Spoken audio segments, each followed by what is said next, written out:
Bonjour, nous sommes avec Niccolò Palazzetti, chercheur postdoctoral à l'Université de Strasbourg, où il fait des recherches sur la relation entre l'opéra, les logionisti et le web.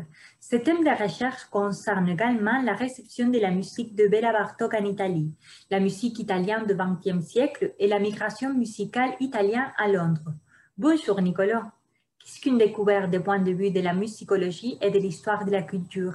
Alors, merci Luciana pour cet entretien. Donc, moi, je m'occupe d'histoire de la musique à la croisée entre, disons, histoire culturelle et sociologie. Donc, pour moi, une découverte, c'est déjà quelque chose de très complexe. Moi, je vais la mettre en relation, disons, euh, avec peut-être même l'archéologie. C'est-à-dire, quand on va c'est concentré sur les civilisations du passé.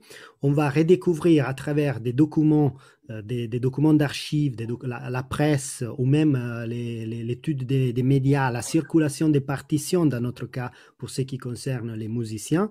Disons, on va redécouvrir comme des civilisations perdues. Donc pour moi, il y a un aspect de redécouverte d'une civilisation perdue quand on se va pencher dans l'histoire. C'est-à-dire on va comme enlever ouvrir une boîte dans laquelle on va découvrir quelque chose de très complexe.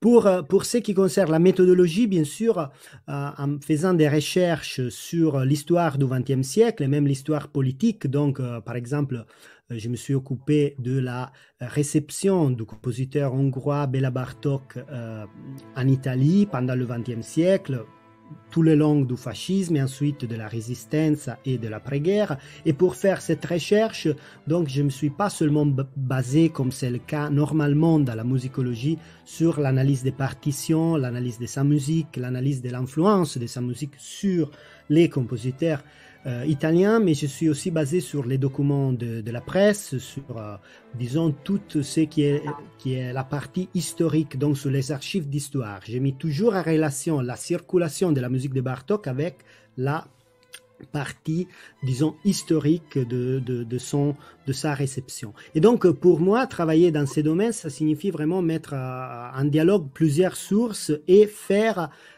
sortir des choses nouvelles. Donc, je ne crois pas dans les conseils de découverte en tout court. Je crois que la découverte, c'est quelque chose de complexe, c'est quelque chose de construit. Et on arrive à la découverte en ayant bien étudié, et en ayant fait un travail préalable très, très fort. Donc, je la vois un peu dans cette direction-là.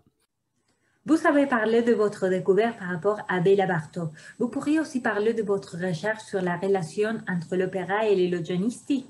Alors, par rapport à l'opéra, là, c'est un autre domaine parce que si pour mes recherches sur Bartók, on était plutôt du côté de l'histoire et de l'histoire culturelle, donc un travail d'historien, pour ce qui concerne les logionisti, moi, je m'occupe en fait des mélomanes d'opéra, donc de ceux qui sont passionnés par l'opéra et qui vont dans les derniers étages, disons, dans les derniers loges, tout en haut de l'opéra pour siffler ou applaudir ou en tout cas en démontrant leur enthousiasme pour l'opéra de façon très très forte.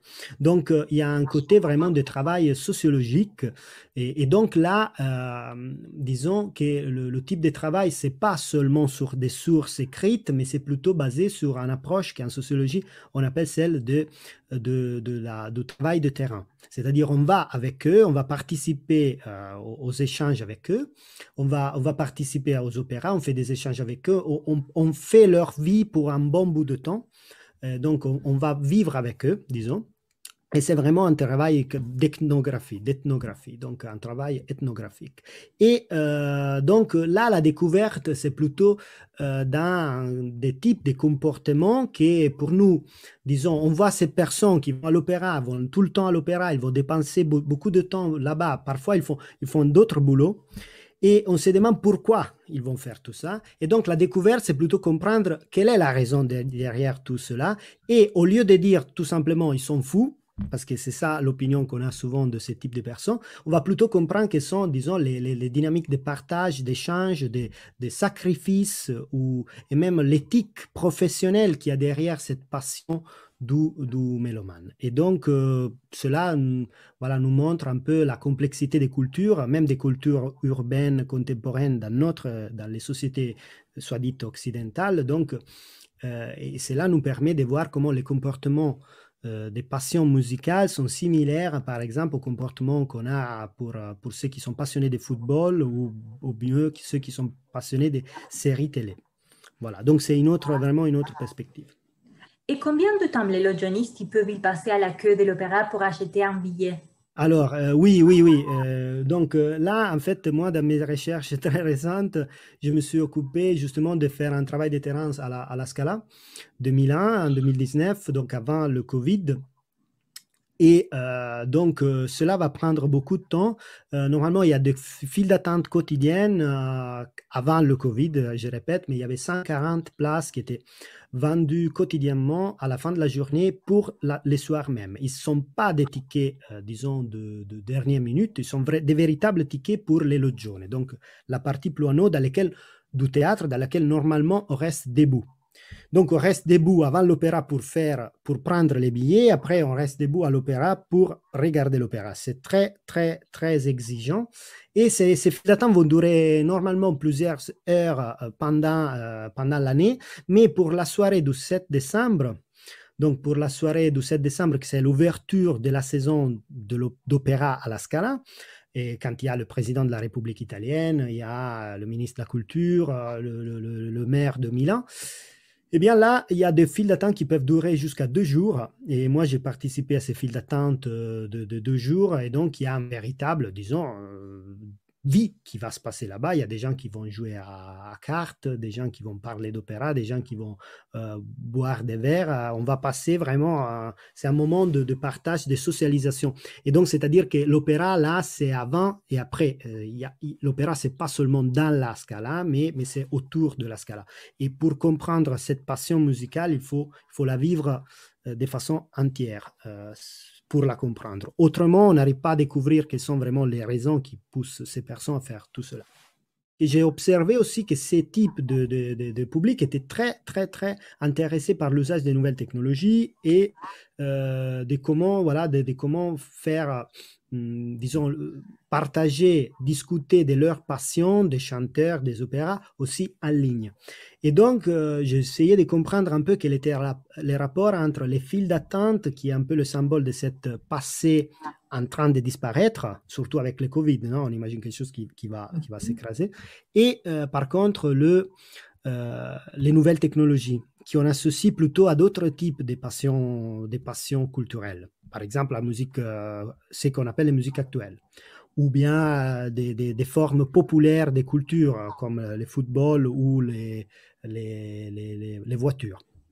Alors, par contre, je me suis interrogé sur le fait que, en fait, le mélomane d'opéra est technophile, c'est-à-dire qu'il a une passion pour la technologie, est obsédé aussi par la technologie, et ce qui va vraiment nourrir la passion des mélomanes, c'est aussi le fait de pouvoir écouter plusieurs enregistrements du même chanteur, et cela a été amplifié par le web. Donc, on a avec YouTube des milliers d'enregistrements qui sont disponibles, et cela nous permet de faire des exercices de comparaison continuelle, perpétuelle.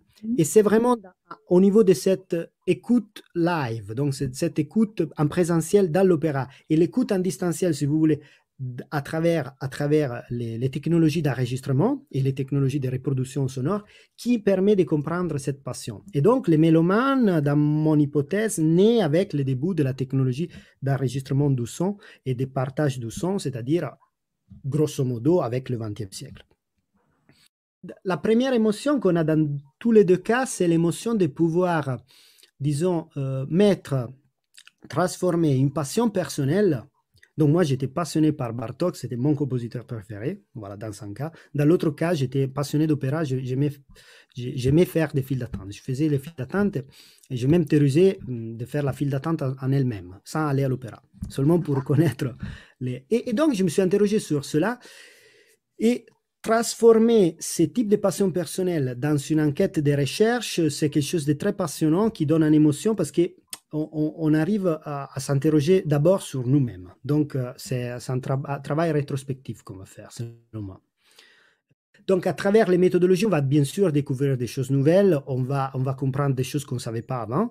Et il y a une émotion quand on arrive à recomposer les pièces de cette énorme mosaïque et à la fin, on arrive à voir qu'il y a, disons, des traits communs à travers différentes périodes ou bien à travers différentes cultures. Donc, l'émotion, pour moi, c'est de mettre en relation des cas d'études avec des contextes plus vastes et comprendre, disons, le fonctionnement d'un côté des dynamiques historico-culturelles du passé, donc pourquoi Bartók est devenu un symbole politique en Italie, par exemple, et les comprendre à travers toute l'histoire culturelle de l'Italie, et de l'autre côté, comprendre que les fonctionnements de ces personnages qui vont à l'opéra faire des files d'attente ne sont pas des fous, mais sont quelqu'un qui les font pour une raison, et c'est une raison des sacrifices, disons, de développement personnel. Et donc, on va les remettre, leur disons, façon de bouger, de faire, de croire à ça, d'écouter, on va la remettre dans l'histoire, disons, de l'écoute et des transformations de la technologie, donc dans l'histoire sociale de la technologie.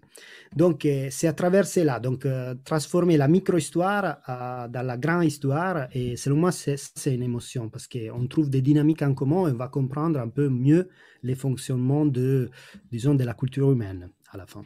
Merci beaucoup, Nicolas, d'avoir partagé votre connaissance avec nous. Très bien, merci à vous.